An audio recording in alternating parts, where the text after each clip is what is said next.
नमस्कार दोस्तों, स्वागत है आपका हमारे यूट्यूब चैनल टारगेट यूके 380 में। आज का हमारा टॉपिक रहेगा उत्तराखंड की विधायिका। मतलब आज हम उत्तराखंड की विधायिका का अध्ययन करेंगे। अगर आपने इससे पहली वाली वीडियो नहीं देखी है तो उसे ज़रूर देख लीजिए, क्योंकि उसमें मैंने उत्तराखंड के कार्यपालिका का अध्ययन कर रखा है दोस्तों। अगर आप उसे देखना चाहते हैं तो नीचे मैंने डिस्क्रिप्शन पे लिंक दिया हुआ है, आप देख सकते हैं। तो दोस्त आज की वीडियो जो है थोड़ा लंबी रहने वाली है, तो चलो स्टार्ट करते हैं हमारा आज का टॉपिक। विधायिका के बारे में जानने से पहले आपको पता होना चाहिए दोस्त, विधायिका का कार्य विधि निर्माण का होता है, मतलब कानून बनाने का होता है। ठीक है दोस्त। जो राज्यों में विधायिका का कार्य करती है वो विधानमंडल करती है। ठीक है दोस्त।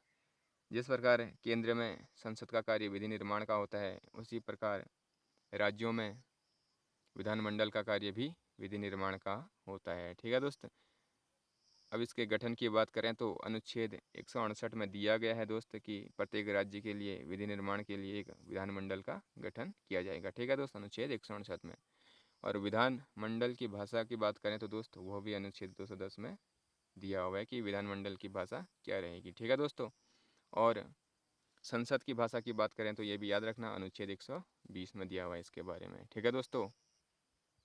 तो दोस्त जो हमारी विधानमंडल है वो एक सदनात्मक है, क्योंकि जो विधानमंडल होता है दोस्तों वो 3 भागों से मिलकर बना होता है, राज्यपाल, विधानसभा और तीसरा विधान परिषद।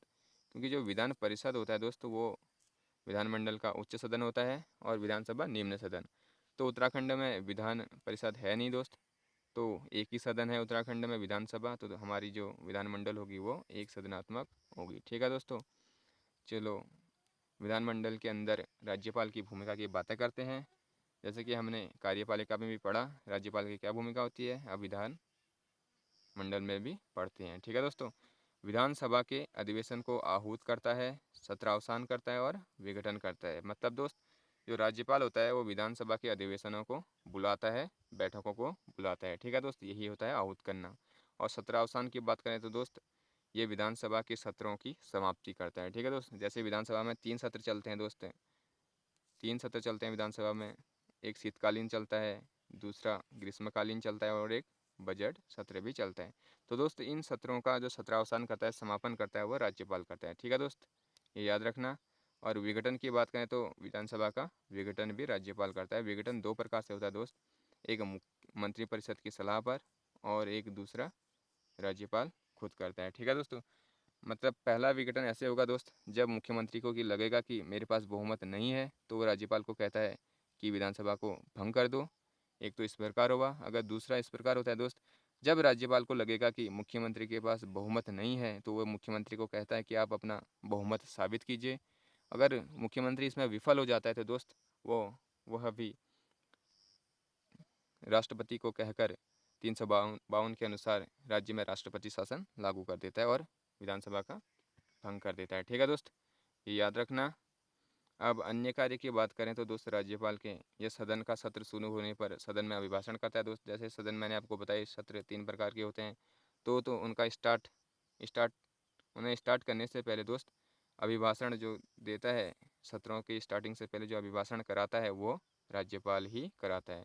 और बजट भी रखवाता है, बजट भी राज्यपाल ही रखवाता है दोस्त। ठीक है, वो मंत्रिपरिषद के मंत्रियों को कहता है कि आप आइए और बजट रखिए। ठीक है दोस्तों। और विधेयकों को राष्ट्रपति के पास भेजने के लिए आरक्षित रखता है। इसका मतलब यह है दोस्त, जब कभी विधानसभा कोई विधेयक बनाती है दोस्त, विधि का निर्माण करती है दोस्त, तो वह उसके लिए राज्यपाल की अनुमति की आवश्यकता होती है दोस्त। जब वो विधि निर्माण करती है और विधानसभा में वो बिल पास हो जाता है दोस्तों, वो विधेयक पास हो जाता है, तो उसे एक्ट बनने के लिए राज्यपाल की सहमति की आवश्यकता होती है दोस्त। वो राज्यपाल के पास भेजा जाता है दोस्त। अगर राज्यपाल चाहे कि ये विधेयक कुछ सही नहीं है, ठीक है दोस्त, वो उसे राष्ट्रपति के लिए आरक्षित रख देता है, फिर राष्ट्रपति को भेजता है दोस्तों। और राष्ट्रपति विभिन्न जो विधि ज्ञाता होते हैं उनसे परामर्श करके उस विधेयक के बारे में जानता है। अगर राष्ट्रपति उसमें अपनी मंजूरी दे देता है दोस्त, तो वो विधेयक कानून बन जाता है। अगर नहीं देता है तो वहीं पे समाप्त हो जाता है। ये याद रखना है। ठीक है दोस्त, ये याद रखना। और अध्यादेश जारी करने की शक्ति भी होती है राज्यपाल को, अनुच्छेद 213 के अनुसार। और राष्ट्रपति को 123 के अनुसार होती है अध्यादेश जारी करने की शक्ति। और राज्यपाल को अनुच्छेद 213। अध्यादेश को भी आपको पता होना चाहिए दोस्त, अध्यादेश क्या होता है। अध्यादेश ये होता है दोस्त, जब कभी राज्य में कानून की आवश्यकता होती है, किसी विशेष कानून की आवश्यकता होती है और राज्यपाल विधानसभा सदस्यों को कहता है, विधानसभा को कहता है या मंत्रिपरिषद को कहता है कि आप सदन का अधिवेशन कीजिए और एक कानून बनाइए, तो जब अगर विधानसभा अधिवेशन नहीं करती है तो राज्यपाल एक अध्यादेश जारी करके उस कानून को लागू कर देता है। ठीक है दोस्त, वो कानून 6 महीने तक लागू रहता है और 6 महीने बाद मंत्रिपरिषद की रिपोर्ट के बाद अगर नहीं आती है तो दोस्त वो कानून समाप्त हो जाता है, ये याद रखना। ठीक है दोस्त, अध्यादेश 213 आपको बता दिया है कि इसमें राज्यपाल अपने विवेकानुसार कानून लगाता है। ठीक है दोस्त, कानून बनाता है, याद रखना। अब बात करते हैं विधानसभा की। ठीक है दोस्त, विधानसभा का गठन अनुच्छेद 170 के अनुसार होता है दोस्त, याद रखना। और जो विधानसभा का जो विघटन करता है वो राज्यपाल करता है, ये मैं आपको बता चुका हूँ दोस्तों। और जो विधानसभा सदस्य होते हैं उनको जो शपथ दिलाता है वो भी राज्यपाल ही दिलाता है। और शपथ की जो प्रक्रिया होती है दोस्त, वो अनुसूची 3 में दी हुई है कि किस प्रकार की शपथ दिलाएगा, वो अनुसूची 3 में दिया हुआ है शपथ के बारे में। ठीक है दोस्त, तो राज्यपाल दिलाता है। और बात करते हैं सदस्यों की, तो दोस्त विधानसभा में अधिकतम 500 सदस्य हो सकते हैं और कम से कम 60 सदस्य हो सकते हैं किसी भी विधानसभा में। ठीक है दोस्त, भारत में सर्वाधिक विधानसभा सदस्य किस राज्य में है, वो उत्तर प्रदेश है। ठीक है दोस्त, उत्तराखंड की बात करें तो उत्तराखंड में 70 विधानसभा सदस्य हैं। मतलब हमारे यहाँ विधानसभा की कितनी सीटें हैं दोस्त, 70 है और एक एंग्लो इंडियन है। ठीक है दोस्त, एंग्लो इंडियन। कुल 71 विधायक हुए और सीटें 70 ही हुई, याद रखना। ठीक है दोस्त, कन्फ्यूजन वाला क्वेश्चन है। सीटें पूछेगा तो 70 ही है और विधायक पूछेगा तो 71 है, क्योंकि एक एंग्लो इंडियन भी है जिसे राज्यपाल नियुक्त करता है अनुच्छेद 333 के अनुसार। ठीक है दोस्त, ये याद रखना, 333 को याद रखना। अब आपके मन में आ रहा होगा दोस्त एंग्लो इंडियन होता क्या है। ठीक है दोस्त, एंग्लो इंडियन वो होता है, वो लोग होते हैं एंग्लो इंडिया दोस्त, ऐसे लोग होते हैं दोस्त जिनके जो पूर्वज होते हैं वो ब्रिटिश होते हैं। ठीक है दोस्त, मतलब वो भारत में रह रहे होते हैं और उनके जो पूर्वज होते हैं दोस्त वो ब्रिटिश होते हैं। जब ब्रिटिश आए भारत में तो कुछ उनके लोग यहीं रहने लग गए, तो उन्हें ही एंग्लो इंडिया कहा जाता है। ठीक है दोस्त, राज्यपाल इनकी नियुक्ति करता है एक सदस्य की विधानसभा में 333 के अनुसार, याद रखना। तो कुल कितने हो गए मैंने बताया, 71 हो गए। ठीक है दोस्त, और सीटें 70 ही रहेंगी। जो विधानसभा का चुनाव की बात करें तो ये वयस्क मताधिकार द्वारा होता है दोस्त। वयस्क मताधिकार मतलब विधानसभा में विधानसभा चुनाव में जो मतदान करेंगे दोस्त, उनकी आयु 18 वर्ष या उससे अधिक होगी। ठीक है दोस्त, यही वयस्क मताधिकार हुआ। और जो चुनाव होता है दोस्त वो प्रत्यक्ष रीति द्वारा होता है। विधानसभा का चुनाव प्रत्यक्ष रीति मतलब दोस्त हम जो विधायकों को चुनते हैं, जो मुख्यमंत्री को चुनते हैं, हम डायरेक्ट चुनते हैं दोस्त, किसी के थ्रू नहीं चुनते हैं। जैसे राष्ट्रपति का चुनाव होता है अप्रत्यक्ष रीति से। ठीक है दोस्त, क्योंकि उसमें हमारे द्वारा चुने गए कैंडिडेट राष्ट्रपति को चुनते हैं। ठीक है दोस्त, जो हम मुख्यमंत्री चुनते हैं या प्रधानमंत्री चुनते हैं उसे प्रत्यक्ष रीति द्वारा चुना जाता है, ये याद रखना। डायरेक्ट चुनते हैं हम उसे। ठीक है दोस्त, अपनी मर्जी से। और विधानसभा सदस्यों के कार्यकाल की बात करें तो 5 वर्ष होता है और भंग भी कर सकता है इससे पहले, पर वैसे 5 वर्ष होता है। ठीक है दोस्तों, और राष्ट्रपति जब राष्ट्रीय आपात की घोषणा करता है दोस्त, राष्ट्रीय आपात की घोषणा करता है 352 के तहत, तो जो इस स्थिति में दोस्त जो विधानसभा का कार्यकाल होता है 1 वर्ष के लिए बढ़ा दिया जाता है, ये याद रखना है। ठीक है दोस्तों, राष्ट्रीय आपात की दृष्टि में राष्ट्रीय आपात 3 प्रकार के होते हैं दोस्त, एक 352, एक 356 और एक 360। जो 360 में लगता है वो वित्तीय आपात होता है दोस्त, और जो 352 में लगता है वो राष्ट्रीय आपात होता है, और 356 में राष्ट्रपति शासन होता है। 352 में राष्ट्रीय आपात तभी लगेगा दोस्त जब भारत में कभी बाह्य आक्रमण हो जाता है या कुछ अंतर्गति विरोध हो जाते हैं। ठीक है दोस्त, ये याद रखना। और गणमूर्ति की बात करें तो 1/10 सदस्य, मतलब गणमूर्ति का मतलब ये हुआ दोस्तों, कभी विधानसभा अगर अपना अधिवेशन बुलाना चाहती है तो बैठाना चाहती है, तो बैठक बिठाना चाहती है, तो उसे अधिवेशन के लिए कम से कम 1/10 सदस्यों का होना अनिवार्य होता है।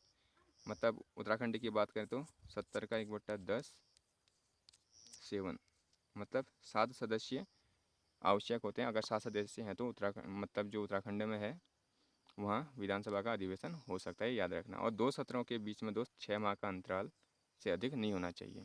जैसे 2 सत्र चलते हैं हमारे वहाँ, जो सत्र चलते हैं दोस्तों उनके बीच में 6 माह का अंतराल नहीं होना चाहिए। ठीक है दोस्तों, और विधानसभा सदस्यों की सदस्यता की बात करें तो इसका प्रावधान अनुच्छेद 173 में दिया हुआ है।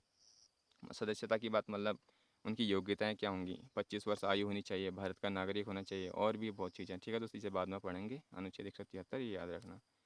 अब बात करते हैं विधानसभा की अगले टॉपिकों की। ठीक है दोस्त, जो हमारे विधानसभा भवन है दोस्त, जहाँ हमारी विधानसभा की बैठकें होती है, वो दो हैं उत्तराखंड में, एक देहरादून में है। ठीक है दोस्तों, एक देहरादून में है और दूसरा भराड़ीसर गैंडसैंण में है। देहरादून में है जो दोस्त शीतकालीन है, और भराड़ीसर में ग्रीष्मकालीन है। ठीक है दोस्त, ऐसी दो और राज्य हैं भारत में, एक जम्मू कश्मीर और एक महाराष्ट्र, वहाँ भी दो विधानसभा भवन है। ठीक है दोस्त, याद रखना। और जो विधानसभा के बारे में कहा गया है कि अनुच्छेद 178 में कि विधानसभा का एक अध्यक्ष होगा और एक उपाध्यक्ष। ठीक है दोस्तों, अध्यक्ष मतलब जो बैठकों का अध्यक्ष करता है, अध्यक्षता करता है, ये याद रखना। जो वर्तमान अध्यक्ष की बात करें तो उत्तराखंड का वो प्रेमचंद्र अग्रवाल जी हैं, याद रखना। ठीक है दोस्त, करंट अफेयर में। और जो वर्तमान उपाध्यक्ष की बात करें तो वो रघुनाथ चौहान है, ये भी याद रखना, अल्मोड़ा विधानसभा क्षेत्र से चुनकर आए हैं। जो अध्यक्ष का कार्यकाल की बात करते हैं तो जो 5 वर्ष होता है। अगर अध्यक्ष अपना कभी इस्तीफा देना चाहते हैं तो वो उपाध्यक्ष को देगा, ये याद रखना। 5 वर्ष से पहले भी आप अगर अध्यक्ष को हटाना चाहें तो आपको एक साधारण बहुमत से हटा सकते हैं दोस्त। साधारण बहुमत मतलब 50+1 बहुमत। ठीक है दोस्त, मतलब अगर कभी आप अविश्वास प्रस्ताव लाना चाहते हैं अध्यक्ष के खिलाफ तो आपके पास 50+1 वोट होने चाहिए। जैसे उत्तराखंड में 70 सीटें हैं, 70 का आधा 35, 35+1, अगर आपके पास 36 मत हो गए उसे हटाने के तो आप उसे हटा सकते हैं। और उसे अविश्वास प्रस्ताव लाने से पहले एक बात ज़रूरी है कि दोस्त, आपको अध्यक्ष को 14 दिन पूर्व इसकी सूचना देनी होती है कि हम आपके खिलाफ अविश्वास प्रस्ताव ला रहे हैं, ये याद रखना। ठीक है दोस्तों, ये बहुत इंपॉर्टेंट फैक्ट है। अब उत्तराखंड विधानसभा सदस्यों की संख्या की बात करते हैं। ठीक है दोस्तों, ये इंपॉर्टेंट है, यहाँ से हर एक क्वेश्चन आते रहता है। गठन से पूर्व की बात करें तो उत्तराखंड में 22 विधानसभा के सदस्य थे और 9 विधान परिषद के। आप कह रहे होंगे आप दोस्त उत्तराखंड में तो विधान परिषद है नहीं।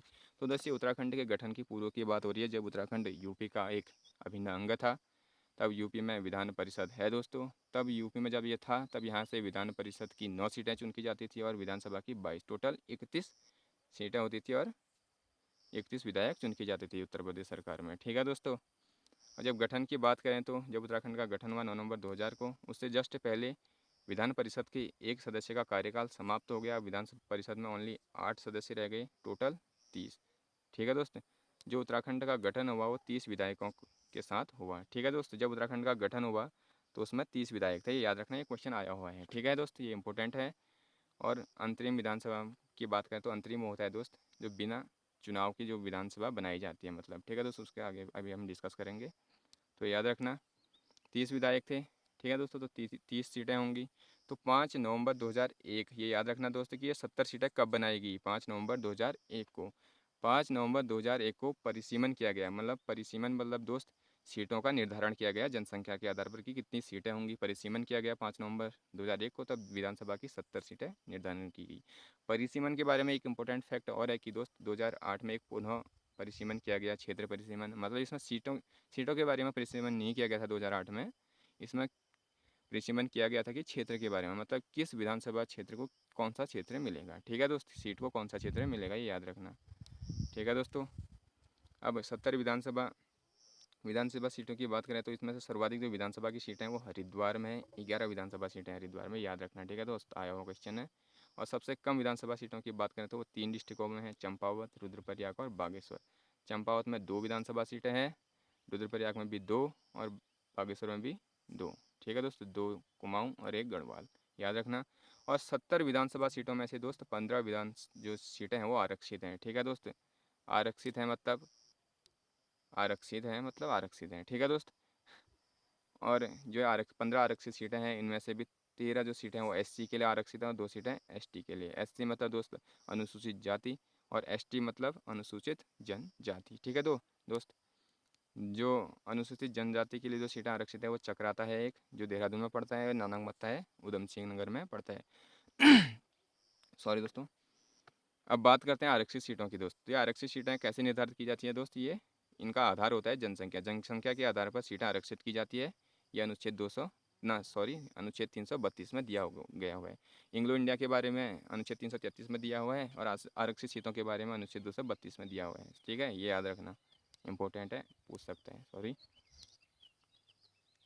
चलिए दोस्त, अब नीचे बात करते हैं अंतरिम विधानसभा। अंतरिम का अब अंतरिम के बारे में पढ़ते हैं। ठीक है दोस्त, अंतरिम मतलब दोस्त बिना चुनाव के, मतलब चुनाव के बिना विधानसभा का गठन।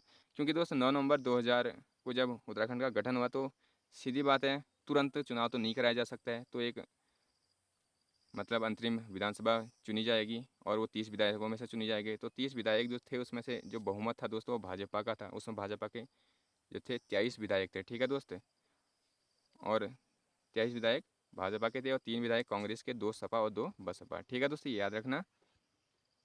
तो भाजपा की सरकार बनी अंतरिम विधानसभा में, ये याद रखना, क्योंकि इसमें बहुमत भाजपा का था, 23 विधायक थे 9 नवंबर 2000 को। और जो अंतरिम विधानसभा का जो प्रथम सत्र स्टार्ट हुआ 9 नवंबर 2001 को, वही याद रखना। ठीक है दोस्त, सत्र मैंने बताया आपको क्या होते हैं, तो वो 9 नवंबर 2001 को प्रथम सत्र स्टार्ट हुआ, ये भी याद रखना।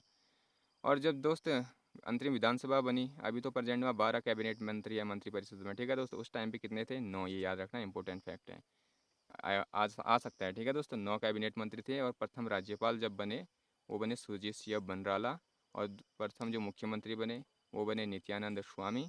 जो प्रथम विधानसभा अध्यक्ष बने वो प्रकाश पंत जी बने। ठीक है दोस्तों, जिनका हाल ही में निधन भी हो गया है, याद रखना।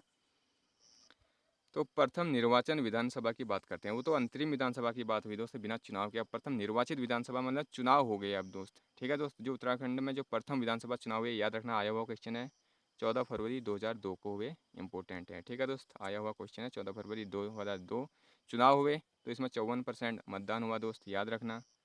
और 54% मतदान में जो बहुमत प्राप्त हुआ वो कांग्रेस को प्राप्त हुआ दोस्त, फिर कांग्रेस की सरकार बनी। ठीक है दोस्त, तो कांग्रेस से जो प्रथम निर्वाचित मुख्यमंत्री चुनकर आए दोस्तों नारायण दत्त तिवारी जी थे, जो रामनगर विधानसभा क्षेत्र से चुनकर आए थे। ठीक है दोस्त, रामनगर, याद रखना, नारायण दत्त तिवारी, इन्हें विकास पुरुष के नाम से भी जाना जाता है, याद रखना, बाद में पढ़ेंगे। और प्रथम जो निर्वाचित विधानसभा अध्यक्ष थे वो यशपाल आर्य थे, जो अभी वर्तमान में बीजेपी में आ गए हुए हैं। ठीक है दोस्त, ये याद रखना। और जो प्रथम निर्वाचित विधानसभा हुई उसमें 4 महिलाएं निर्वाचित होकर आई। ठीक है दोस्तों, याद रखना, 2 बीजेपी से और 2 कांग्रेस से, याद रखना। अभी फिर सेकंड विधानसभा चुनाव हुआ, इसमें अभी 4 आई। जो थर्ड में हुआ उसमें 5 आई। तो अभी फोर्थ विधानसभा चुनाव हुए 2017 में, उसमें भी 5 जो महिलाएँ निर्वाचित होकर आई, याद रखना। ठीक है दोस्तों, जो सेकंड में जो विधानसभा चुनाव हुआ इसमें 63% मतदान हुआ, थर्ड में 67, और जो अभी फोर्थ 2017 में हुआ उसमें 65% मतदान हुआ। उसमें भी सर्वाधिक जो मतदान हुआ वो उत्तरकाशी जिले में हुआ। ठीक है दोस्त, ये याद रखना। ये तो हुई बातें।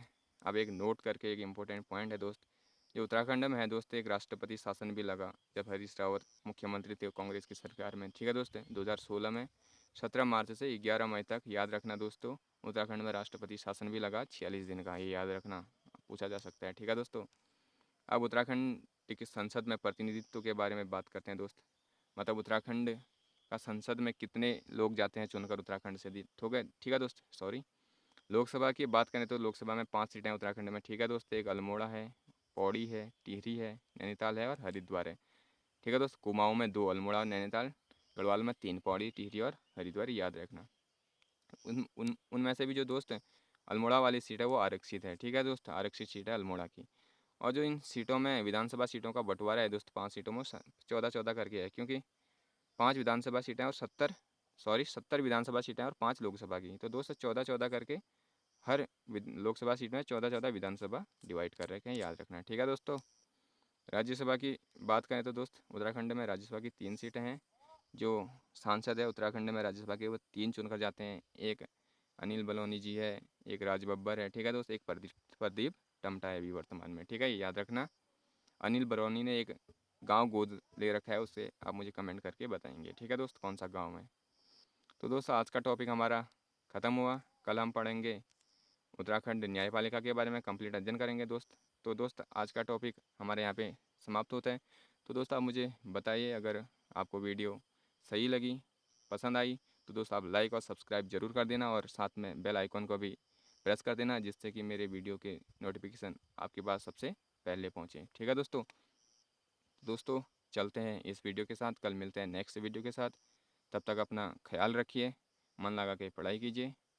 जय उत्तराखंड, जय हिंद, या जय हिंद जय उत्तराखंड। ठीक है दोस्तों, ओके बाय, टेक केयर।